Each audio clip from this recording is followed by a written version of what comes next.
श्री गणपति अथर्वशीर्षम्। ॐ गं गणपतये नमः।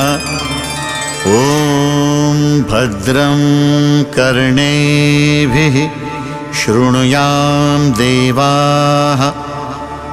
भद्रं पश्येमाक्षभिर्यजत्राः।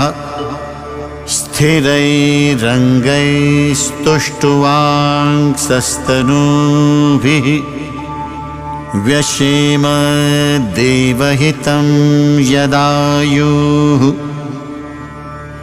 ॐ स्वस्ति न इन्द्रो वृद्धश्रवाः। स्वस्ति नः पूषा विश्ववेदाः। स्वस्ति नस्तार्क्ष्यो